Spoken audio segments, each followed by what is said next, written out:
Welcome to the Story Atelier, where stories are not just told, but lived, layer by layer, heart by heart. Today's episode is one that will sit with you long after the final frame. It's not just about injustice. It's about power, the quiet kind. The kind earned, not demanded. The kind that doesn't shout but stands. In this true-to-life narrative, you'll meet a woman whose identity was stripped in minutes, but reclaimed in seconds through nothing more than clarity, courage, and a phone line straight to the heart of power. This isn't just a story. It's a mirror. It reflects back the biases we inherit, the silence we justify, and the reckoning we never see coming. Stay with us till the end, because only by witnessing it all will you understand the weight and beauty of what unfolds. This story carries a lesson we all need right now. It was supposed to be a quiet drive. Just me, a rental car, and a mission no one else needed to know about. I've driven through places like Mosswood, Louisiana, more times than I can count. Blink, and you'd miss it. Just another sun-bleached gas station, a rusted-out diner, and two streets that intersected like someone forgot to finish building the town. I wasn't there to make friends or take pictures. I had a classified briefing to deliver in person at Barksdale Air Force Base. No security detail, no military transport. Just me, dressed down in jeans, plain sneakers, a green windbreaker, and a baseball cap pulled low over my twist out. I've learned that discretion travels faster than any convoy. The bars on my secure phone started dropping just outside of Lake Charles. I needed to reestablish the call, and I needed to do it now. No delays. No waiting for better signal. National security doesn't have a pause button. So when I spotted a crumbling old gas station with a flickering sign, Kelly's Fuel and Food, I didn't hesitate. I pulled into the uneven lot and parked at the far side of the building, away from the front door where a few locals were leaning on their trucks, trading stories and sweat. From their perspective, I probably looked out of place, maybe even suspicious. A black woman alone. No bags, no gas, no smile. Just focus. But I've stopped in places like this before. I know the script. You keep your head down. You move quickly. You give them nothing. I stepped out of the car with my secure device and found a spot near the wall, just out of earshot. I pressed the encrypted line and waited for the signal to lock in. General Adrian Monroe, verifying identity, initiating live briefing. I said quietly. The voice on the other end answered immediately.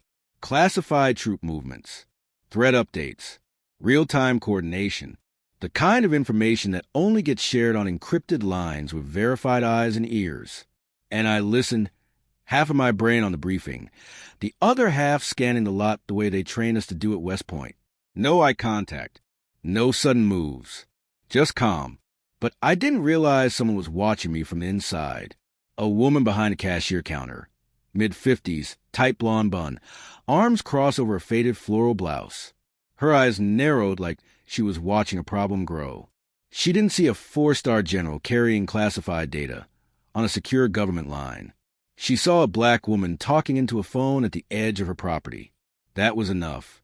She picked up the dusty landline and whispered into the receiver. "Yeah, we got someone out here. Looks shady. Might be on something. Acting strange. Could be dangerous." She hung up before they could ask questions. I had no idea any of that was happening. I was standing 20 feet away, still locked into a secure channel, still reporting on something bigger than myself. But behind me, a different narrative had already taken shape, one that had nothing to do with facts and everything to do with assumption. Somewhere in the back of my mind, I felt it, that chill that creeps in when the air goes too still, when the silence starts humming. I've been in combat zones, war rooms, and riot fields. I know what it feels like when something is about to change. But I pushed it down. I kept talking. The Pentagon needed answers. I wasn't about to stop because some part of me was uneasy in a parking lot. Funny, isn't it? All the years I spent becoming someone impossible to ignore, only to be mistaken for a threat, while relaying national intelligence. I remember a moment, just before the patrol cars pulled in, when a little girl peeked from the window of a pickup truck. Her mother rolled it up quickly, like I might leap across the lot and do something wild or violent. That girl will grow up with stories about people like me. Or maybe just one. That one time they saw a woman standing alone, and something about her felt wrong. I wonder what part of me was the problem. Was it the skin? The silence? The calm? Was it the fact that I wasn't afraid? Because I wasn't. Not then. I should have been. In hindsight, that was the last moment I felt anonymous. The last moment I still had the option to walk away unseen. Everything that followed would be recorded, reposted, dissected on national news. But at that exact second, I was just a woman finishing a phone call on a humid afternoon in the Deep South. And for some reason, that was enough to call in the law. They didn't know who I was. But more importantly, they didn't care. They saw what they wanted to see. Someone to be stopped, someone to be handled. And no rank, no uniform. No resume was ever going to change that. Not for them. There's a strange kind of pain in being misjudged so completely that you start to doubt your own presence. Like you're a stranger in your own body. Like you're trying to remember why you ever believed in the rules you followed.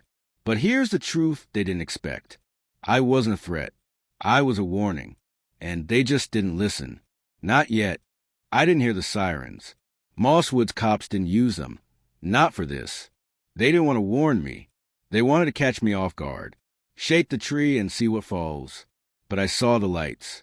Reflected in the greasy windows of the gas station, red and blue flashing against warped glass and old metal. Like some kind of cheap parade I hadn't asked to join. 2 cruisers screeched into the lot with the urgency of men who had nothing better to do. The tires spat up gravel, peppering the air with dust. People looked up from their conversations. Some leaned in closer. A few pulled out their phones, sensing entertainment. I ended the secure call without breaking eye contact with the lot. I placed the device carefully on the hood of my car, screen still glowing with sensitive data. That call was never meant to be interrupted. But this was no longer about the Pentagon. This was about survival. The driver's door flew open first. Out stepped Officer Randall Cooper, mid-30s, thick neck, buzz-cut, mirrored sunglasses, hand already resting on his holster like it was part of his body. Behind him came Officer Shay Delaney, leaner, younger, all sharp edges and nervous energy.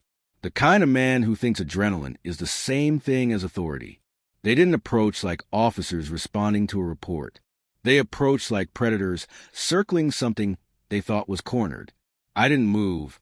I kept my hands visible, fingers spread slightly apart, just as they taught us in tactical de-escalation training back at West Point, because I've been in rooms where one misstep becomes a justification for force.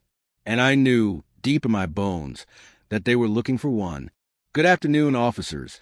I said, steady and neutral. "How can I help you?" Cooper didn't return the greeting. He barked, license and registration. "Now." No explanation. No cause. Just command. I kept my eyes on his face and nodded once. "Absolutely. My ID is in my back pocket. I'm on official federal business. My name is General Adrian Monroe, U.S. Army." Delaney chuckled like I'd told a bad joke. "General, huh?" he said, cocking his head. "You expect us to buy that?" I reached slowly, deliberately, and pulled out my military credentials. Government ID, federal travel orders, clearance documentation. I extended them with both hands, palms up, arms slightly out. No sudden moves. Cooper snatched the documents like they were receipts from a drive-thru. He barely looked at them. "This is fake," he said flatly. Then he tossed the ID onto the hood of my car, letting it slide toward the windshield. The air cracked in my chest. Not from fear, but from a different kind of fracture. One that comes when your truth is spat out like trash in front of strangers. "Sir," I said, keeping my voice calm, "I assure you—" "Shut up," Delaney snapped. He stepped closer. "You think you can play us, lady? You think flashing some phony badge is going to work in Mosswood?" I didn't respond.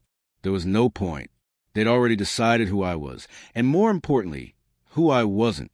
A crowd had begun to form. Customers lingered by their trucks. A woman walked out of the station with a soda and stopped short. People were watching.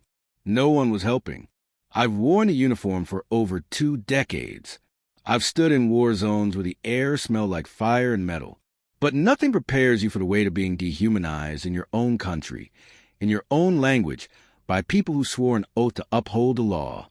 I suggest you contact your supervisor. I said, this time more firmly, you're making a serious mistake. But Cooper already had the cuffs out. Turn around, hands behind your back. I stood still, not in defiance, but because I felt something deep inside me snap loose. The last thread of belief that this was a misunderstanding. It wasn't. I am a general in the United States Army. I said, voice clear and deliberate. You are unlawfully detaining me. Cooper laughed, loudly, mockingly. Yeah, and I'm the president. Now turn around. Before I could say another word, Delaney grabbed my arm. Hard. Cooper yanked the other behind my back. The cuffs clicked with finality that felt personal. Too tight. Intentional. I clenched my jaw and said nothing. Somewhere behind me, my secure phone hit the ground. The line was still open. The Pentagon was hearing every sound, every insult, every breath. I hoped someone was listening. Cooper shoved me against the side of the car, hard enough to rock the frame. Gasps rippled through the crowd. I felt eyes on my back, phones raised, whispers dancing on the hot wind. She said she was military. Doesn't look like no general I ever saw. Why is she so calm? Because calm was the only power I had left. Delaney stood behind me like he'd just scored a touchdown. Got her. He muttered to no one in particular. And I stared straight ahead. At my own reflection, fracturing the gas station window, split by dust, grease, and old rain. I didn't see a general. I didn't see a threat. I saw someone who had done everything right, and still wasn't enough. The crowd didn't step forward. Not one voice rose in objection. They watched like they were witnessing something ordinary, or worse, entertaining. And that's what stung the most, because in that moment, I wasn't a person to them. I was a symbol, and symbols are easy to dismiss. But here's what they didn't know. That call hadn't ended, and neither had I. Back in Washington, D.C., the situation monitoring wing of the Pentagon buzzed with its usual low-level intensity. Dozens of monitors blinked in constant rhythm. Operators hunched over consoles, managing global briefings, field communications, and encrypted intel. Everyone had a task. No one raised their voice. Until something blinked red on Monitor 4. Lieutenant Commander Bryce Hanley leaned forward in his chair. He was a systems officer assigned to coordinate secure live communications with field generals across the globe. On his screen, a call tag labeled Gen_Monroe_secure had gone from active to unstable. Static was bleeding into the audio feed. Then came scuffling sounds, raised voices, something metallic. Then nothing. General Monroe, this is command operations. Do you copy? He said into the comm unit. General Monroe, respond. Still nothing. Bryce's hand hovered over the console for a second longer than he should have. Then instinct kicked in. He rose from his chair and called across the operations floor. We've got a dead feed. Secure call from General Monroe, just cut mid-transmission. Colonel Dana Sharp, head of the command center, didn't pause. She didn't ask for context. She simply walked over in 3 fast strides and barked. Ping her location. Now! Technician scrambled. Within seconds, a blinking blue that appeared on the wall display, marked not anywhere near Barksdale Air Force Base, where she was due, but far off course, in a nowhere place, Mosswood, Louisiana. Colonel Sharp's eyes narrowed. She leaned closer to the map, scanning the area. That's a gas station, she muttered. Highway 171. Middle of nothing. Looks like she pulled over, Bryce added, possibly to maintain signal. That call was still active when the line was disrupted. Audio suggests external interference, metallic contact, possible shouting. Sharp's voice cut through the chatter. Get Barksdale Security on the line. Tell them to dispatch immediate ground response to her location. Black level clearance. No delays. What's the protocol? Bryce asked. She didn't look at him when she said, We treat it like a potential breach. If she's compromised, we move. And if she's not, we still move. Bryce pressed keys on his console as the room adjusted to new tension. A shift in tone. This wasn't a drill. It wasn't a delay in signal. A general had gone dark. At Barksdale, the command post echoed with sharp orders and heavy boots as the emergency dispatch came through. Lieutenant Colonel Darren Mosley, head of ground operations, read the transcript once, then again, before looking up at his team. She's not responding. She's stationary. And if that call stayed open as long as we think, then someone heard more than they should have. Within 10 minutes, a fleet of black SUVs had pulled out of the base and onto the highway, engines humming with urgency. They didn't use sirens. There was no need to announce who they were. They weren't coming to ask questions. They were coming to take command. Back in Mosswood, the scene hadn't moved. Adrienne Monroe still sat on the curb, her wrists pinched by steel, her back pressed against the wall of Kelly's fuel and food. Delaney stood over her, arms crossed, trying too hard to project control. Cooper fidgeted near the squad car, glancing between her and his partner, as if unsure what they had actually done. "What's your real name?" Delaney asked, like he was waiting for her to crack. "Who are you working for?" Adrienne didn't bother answering. "You have my ID. My orders." Cooper scoffed. "Lady, you're about 2 seconds from being charged with obstruction. Don't test us." She looked at him, not with fear, but with calculation, noted the twitch in his jaw, the sweat on his brow. Out of the corner of her eye, she saw a few people holding their phones up now. One woman was whispering something to the man next to her. A teenager nearby had begun recording, wide-eyed and silent. Inside the station, the clerk, Paula, stood at the door with a soda in one hand and the same smirk on her face as before, arms folded. She looked like someone enjoying a show she didn't have to pay for. No one seemed concerned about what was happening. That told Adrienne everything she needed to know. Then Delaney's radio crackled. "Dispatch to Unit 3. Confirm status of detainment." Cooper grabbed the radio from his belt. "Confirmed. Female. Approximate age 40. Non-compliant. Holding for further." The voice on the other end interrupted. "Be advised. Subject is flag federal. Repeat, flag federal. Pentagon has initiated emergency contact. Release immediately. Stand by for orders. Silence.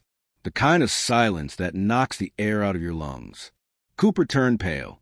Delaney looked like the wind had been punched out of him. Adrienne didn't move. She watched him process it.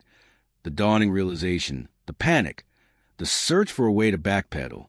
Cooper dropped his eyes, hands fumbling with the key to her cuffs. He didn't apologize. Not properly. Just muttered something halfway between "ma'am" and "we didn't know." Delaney stood still, staring down at the ground like it had betrayed him. Adrienne stood slowly, feeling the blood return to her fingers.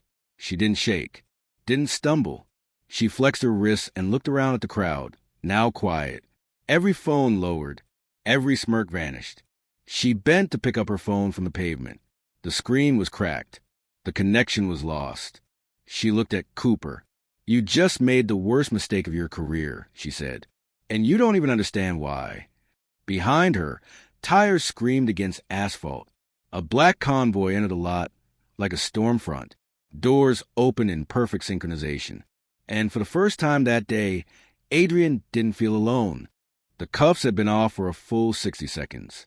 But the feeling of them was still there. The burning in my wrists, the slight pulse where metal had pinched skin, the quiet humiliation humming just beneath the surface.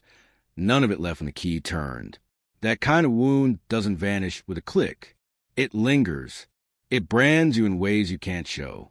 I stood slowly, not with anger, not even with triumph, just steadiness. That's all I could offer myself in that moment. Not revenge, not outrage, just the simple dignity of standing upright in a place where they had tried to fold me. The gas station parking lot, once buzzing with curiosity, had fallen into silence. No more laughter, no more side eyes. Even the teenager who had been filming had lowered his phone. I could feel their gazes shift, the discomfort, the confusion. Maybe a few of them had started to realize they'd witnessed something wrong, but none of them said a word. I walked to the hood of my car and picked up my phone. The screen was cracked, the signal lost. The Pentagon would have already initiated fallback procedures by now. They'd be worried, scanning for my location, preparing for containment of classified data, assuming the worst. Because when a general vanishes mid-call, they don't wait around to see if it was just poor reception. Behind me, Officer Cooper still stood with the key in his hand, as if unsure what to do next. His eyes met mine once, and then dropped. Cowardice doesn't always show itself with shouting or fists. Sometimes it's just a refusal to hold your gaze when you're owed the truth. "You'll regret this," I told him, voice quiet, eyes steady. "Not tomorrow. Today." Delaney opened his mouth, probably to argue, but before he could speak, tires screamed behind us. The black SUVs, military-grade unmarked, pulled into the lot like precision weapons, engines rumbling low, doors already cracking open before the vehicles had fully stopped. The shift was immediate. The crowd, which had seemed so comfortable spectating, backed up instinctively. Phones disappeared. Conversation stopped. From the first SUV, Lieutenant Colonel Darren Mosley stepped out with the kind of authority that doesn't need to announce itself. No gun, no badge on his chest, just command in the way he moved. He didn't scan the scene. He didn't ask for context. He walked straight toward me. "General Monroe," he called, voice crisp but urgent. "Are you injured?" I shook my head. Minor abrasions. Nothing tactical. The real damage wasn't to me. Mosley nodded once, jaw tight. He didn't ask what I meant. He knew. Behind him, a team of Air Force security officers spread out with practice comm, forming a quiet perimeter around me. They didn't push anyone, didn't shout, but their presence made it clear. This woman, this general, is no longer yours to mistreat. Cooper and Delaney looked like children who had just broken something in front of their parents. "I need both of you to stand down immediately," Mosley said, turning to them. "This is now a federal matter. Any further interference will be considered obstruction of justice." Cooper stammered. "We didn't know who she was." Mosley didn't blink. "That's not an excuse. You had her documentation. You had every indication of her identity, and you still made a choice." Delaney crossed his arms, trying to hold on to some scrap of pride. She was acting suspicious. Mosley turned to him slowly. His voice dropped to something low and cold. "You saw a black woman making a phone call and decided that was suspicious. That decision will follow you for the rest of your career, and probably your life." I didn't say a word. I didn't have to. The truth was standing in front of them, not in the form of a speech, but in the weight of consequence. The officers didn't touch me again. They didn't apologize. Not out loud. But apology isn't always verbal. Sometimes it's in the way their eyes refuse to meet yours anymore, the way they step backward, trying to shrink from what they've done. I was escorted to the second vehicle in the convoy, flanked on either side by military personnel. As the doors opened, Mosley glanced back at the two officers and the now quiet crowd. "This isn't over," he said. "The Department of Defense will be filing an incident report within the hour. Local cooperation is expected. Your department will be contacted." The silence after that was thicker than Louisiana heat. I slid into the SUV and sat quietly as the door shut behind me. The AC kicked in, and for the first time in 20 minutes, I felt cool air on my skin. Mosley took the seat beside me. We didn't speak for a long moment. Outside, I saw Cooper standing still, his hand wiping sweat from his forehead. Paula, the gas station clerk, had disappeared, like a roach under the fridge light. I didn't feel victorious. What I felt was heavier than that, because I knew this wasn't about one woman in one town on one afternoon. This was about the pattern, the quiet sickness, the assumption that power belongs in one type of body and not another, the deep, unspoken belief that if someone doesn't look like authority, they can't possibly be it. Finally, Mosley broke the silence. "Pentagon's initiating a full internal and federal inquiry," he said. "DOJ's involved. Civil Rights Division, too, will be taking this public. Mosswood doesn't get to bury this." I nodded slowly. My throat was dry, but I didn't ask for water. "They should have known better," I said. "They're going to find out," Mosley replied, looking straight ahead, what it feels like to be seen for who they really are. The SUV began to move. We drove past the trucks, the pumps, the shattered illusion of a small town's pride. I didn't look back again, not because I didn't care, but because I had already seen everything I needed to. The SUV moved like a shadow down Highway 171. The road stretched out in front of us, flat and sun-scorched, the kind of rural path that didn't expect stories like mine to pass through it. I didn't speak. Neither did Lieutenant Colonel Mosley. He didn't have to. He'd already said everything with the way he walked onto that parking lot, with purpose, precision, and the kind of silence that demanded answers without ever raising a voice. That's what real power sounds like. Quiet, controlled. I'd seen enough men pretend to have it. Mosley didn't need to pretend. I stared out the window, watching the countryside roll by. The cracked screen of my phone rested on my lap. It still hadn't reconnected. It didn't matter anymore. The Pentagon knew where I was. And more importantly, so did the entire convoy that had just made Mosswood very, very nervous. I replayed everything in my mind, not because I didn't believe it had happened, but because part of me couldn't. You spend decades becoming the person others count on during crisis. You earn every stripe, every deployment, every sleepless night. You hold your composure through the worst humanity has to offer. You lead soldiers into uncertainty and bring most of them home. And then one afternoon, in a nowhere town, 2 local cops decide you don't look the part. And for 10 minutes, they make you feel like none of it mattered. My hands, now free, still felt the outline of the cuffs, like ghost chains that wanted me to remember. I did, every second. We passed an old church, a rusted water tower, a field of telephone poles that leaned slightly as if tired of standing for so long. The landscape blurred, but my mind stayed sharp. My body was in a government vehicle, but my thoughts were still on that curb in front of Kelly's Fuel and Food, where strangers watched me get treated like a threat instead of a veteran, instead of a human being. Mosley finally broke the silence. General, there's going to be heat from this. Press inquiries, civil rights attorneys, military briefings. You're about to become the face of something much bigger than you signed up for. I turned to him. I didn't ask for that, I said. I know, he replied, but sometimes history picks you. I let that sit for a moment.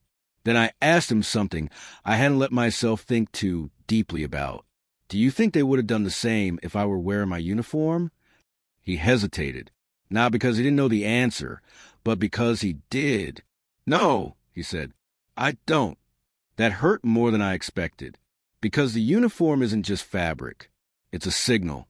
It tells the world who you are, or at least who they're supposed to think you are, and without it, all that's left is your skin, your posture, your presence.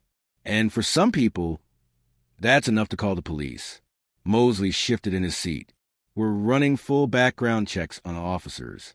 Early reports suggest both have previous complaints. Use of force, racial profiling, things that slipped under the radar. I wasn't surprised, not even disappointed, just exhausted. You know what the worst part was? I said, it wasn't the cuffs. It wasn't being shoved against the car. It wasn't even being ignored. Mosley waited. It was the moment I realized the crowd wasn't going to do anything. I continued. They just watched. Phones out, eyes blank.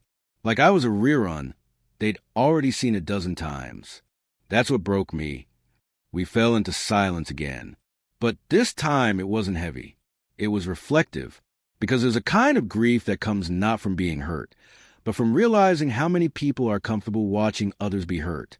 When we arrived back at the base, I didn't head straight to briefing. I needed air, not the recirculated kind inside a government building, but something real.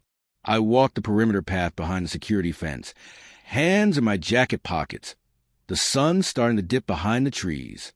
I thought about the clerk in the gas station, about the look on her face when she made that call.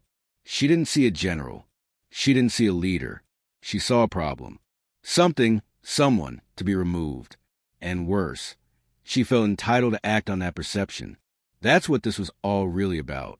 Not just me, not just that day, but the system that tells people like her that her instincts are more trustworthy than my credentials. That if something doesn't feel normal to her, it must be dangerous. And 2 officers showed up ready to prove her right. It didn't matter that I was calm. It didn't matter that I complied. It didn't matter that I held the second highest level of military clearance in the country. To them, I was just someone to control. They saw a woman with no uniform, no entourage, no visible authority, and they made a choice. That choice will follow them for the rest of their lives. And it should. The podium Falcon Bennett me hands. This is still before a pre-conference no camera ever capture. A silencer flat with thousands of unsighting, fear, anger, petino, and the way of everything people want from you. I stood here in full red uniform, under the Louisiana sun, medan gleaming against dark blue fabric, me had to get pretty above me brow, me stand straight, pratic, immobile. I wants to hit to platform. I wants to hit to suk anion. And I certainly wants to hit to focus. Behind the rows of cameras and microphone, reporter were already scribbling, phones were recording, lens were forced shot I cao and mock hit them breathing. Book beyond them, I saw the real crowd, ordinary citizen, veteran, student, family. Black family. Motor holding children. Young man wearing shirt with me photo, already printed from newscape. Handwritten syntactic thin line as she deserve better and elastic has a name. I didn't know these people, but I knew what they were carrying. BKI had created it too. Their way of being misunderstood on site. Their art of being down back before you speak. Testing of being collect it too angry when you finally yaw. And here we on we're, on the edge of submitting none of us had asked for, but on of us knew too well. Colon Moses took off to the side, arm full, eyes locked on me. Pentagon official blank him.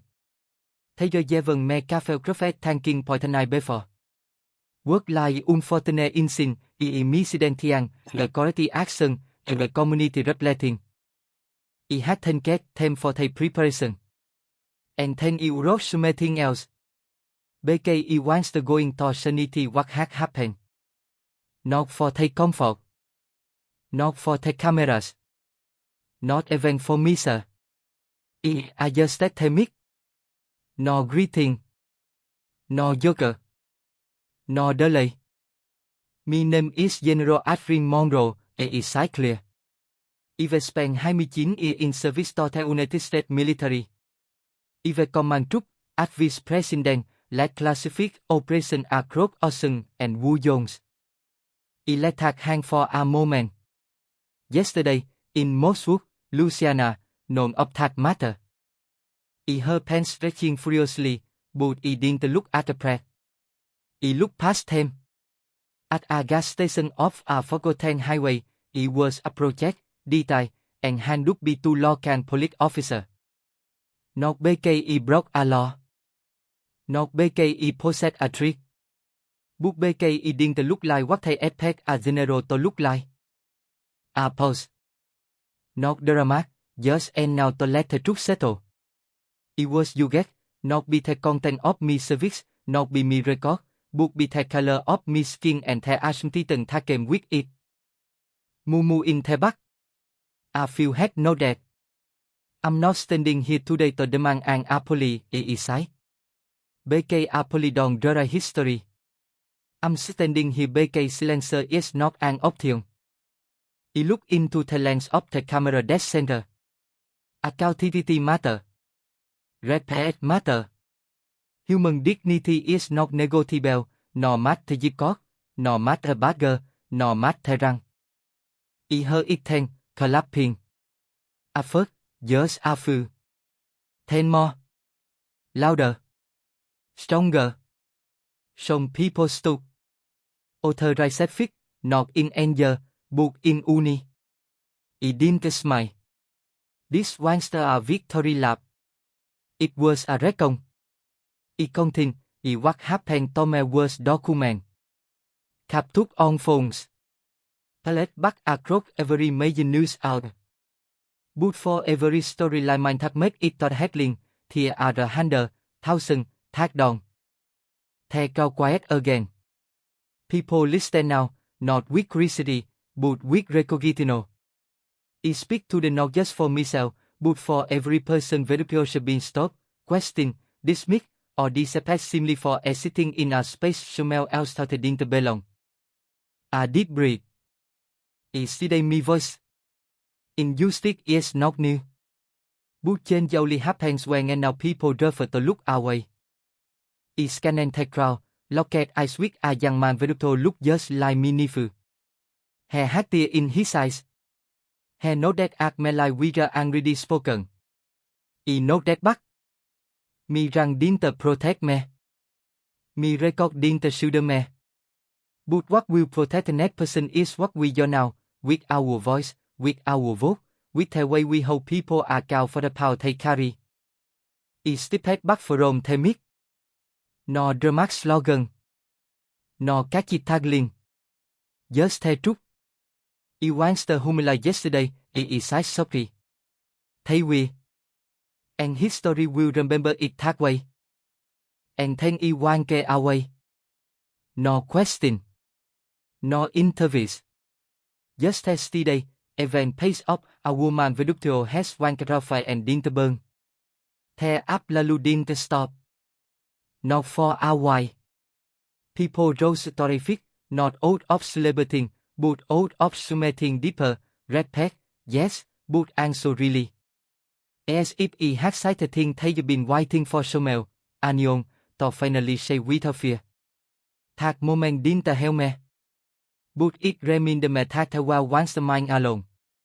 And maybe that was enough for now. By the time I got back to me quarter at back sang, the sun had already dipped beneath the horizon. The sky was still glowing fire orange, fading into a dooky purple. That kind of light that and we made me pause, even in the bullshit season of my life. It reminded me of ending, but also transitional. The space between what was and what could not. I sat on the edge of the narrow court in my temporary quarter. The room was silent, stirring, impersonal. I had slept in place like this for most of my adult life, based in remote country, mobile unit, war zones. The military took you not to get to comfort and anywhere. Still, tông gai felt heavy. My uniform was still perfect, creased at the seam. My shirt gleamed like they had something to pro. And on the small desk in the corner, a stack of printed email white text, starting from the Department of Justice, update from my legal team, even a personal note from the Secretary of Defense. Book I Hunter open the mic. BK in net a minute. To be Adrian. Not General Monroe. Just a daughter of two public school teacher from Tulsa, Oklahoma.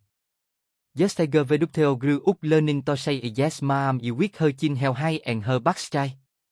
Theo one video had once stood in front of a school counselor video told her West Point in my bed to ambito, then video one girl out of that room more than ever. I picked up a letter that had been slipped under me door team up the press conference. No stamp. No return address. Just handwritten, slang text, nick, and clear never. Agree. Me song saw the video. Has Twitter. He asked me why no one helped you. I didn't have an answer. But I wanted you to know, I'm going to make sure he grows up with one. I found the letter cafe and took it into me back. That one is keep. BKS Mook as this story had uploaded from a headline, interviews with, hashtag multiping like Wi-Fi. I knew that on of it me nothing if it didn't ripple into relevant. Into dinner table conversion. Into question that demanded harder answer. Over guy, most would wants to just a jot on the map anymore. It had become a symbol. For some, it was shame. For others, it was a mirror. And for people like me, it was a reminder of what we already knew, but we never allowed to say too loudly. Some team your service won't protect you. Some team your excel won't matter. And some team, they won't see you until it's too late. But that doesn't mean you stop showing up. Tag 9, it sat with me hands in me lap and tower about on the name tag will never get a press coverage. The story tag never went viral. The face tag will never believe BK no one happened to have a phone out at the moment. It told about a young woman working twice as hard for hand the credit. The older man passed over for promoting BK Hamed author uncomfortable with his quick dignity. The kid veducteo lirang ateng eo thak fit the description is summating thakang for lao them for the rest of the life. And it told about the owns veducteo never got a chance to speak agon. Tasha veducteo it was speaking for now. Not just the study veducteo you being handled. Book the voice tag refer to the quick event when silencer. The next morning, I met with me Lego team and the Pentagon's civil affairs unit. The jury's investigation had been formally launched. Internal review were underway. The police department in Moscow had gone radio silent. No public statement. No follow-up. Cooper and Delaney had both been played on admin city lever. Unofficial, either heard that the video had triggered a review of every complaint ever filed against him. And here we more than a few. Like justice rule it counts, thầy sái. I know that. Book in truth, I once enter in the punishment. I was enter in the spotlight. Not the one that sentiment. The one that couldn't the shoot of anymore. BK every time the footage erect, every time show me what check me can listed me name, show me ID, slide me run, and still get handled. It chipped away at smithing bigger. The illusion of fendrance. The myth of safety. The lie that follow the roulette guran tense protest no. In the destat full lao, I re-say handle of mesa. Immer. Các. Yermers from people I didn't know but veduto knew exactly what that moment felt like. Song side thăng diêu. Song side thay weird. Song side nothing agon. Just send a photo of themselves in uniform with a raised eyebrow that side, it was too. I printed a few of those out and pinned them to the couple back above me desk. Not as trophy. But as reminder. This was never about going viral. It was about being visible. And marking so we didn't disappear again. Now, if you are watching this, and submitting in your chat title when you saw that video. If you've ever been mistaken for someone less than veduto you are. If you've had to prove yourself twice as hard just to believe once. I want you to know something. You are not alone. And you are not crazy. And you are not overreacting. You are simply way. And your voice matters. Even if it's shut. Even if no one listens at first. Even if they look at you or ignore you or try to reduce you to a headline. Speak anyway. BK smell else is watching. And they need to know they're not the only one. I don't know if the world will change tomorrow. It might not even change in my lifetime. But maybe, just maybe, it'll change a little BK we didn't stay quick. And that's how you turn a moment of pain into something powerful. If you've made it here, thank you, for listening, for failing, for not turning away. What happened to General Adrian Monroe was not just a moment of injustice. It was a moment of clarity, for her, for US, and for every person veductio should ever been you get be apparent rather than truth. She didn't net to shout. She didn't net to beg. She simply stood, and let her way of her story speak louder than thầy Dauber. As Mea Angelou once said, I come as one, but I stand as 10,000. That is the legacy of every person veductio darato beshin, not as other petem to be, but as they are. At the Story Atelier, we believe stories like this are more than entertainment. They are a reminder. They refer. And if this one stress something in you, anger, pride, pain, hope, drop a comment. Let us know you are here. And if you haven't done it, please subscribe to the Story Atelier. Every single subscriber helps us tell story that matter, story that help, Apple, uplift, and ignite. BK this is more than a video. It's a quick revertino, one story at a time.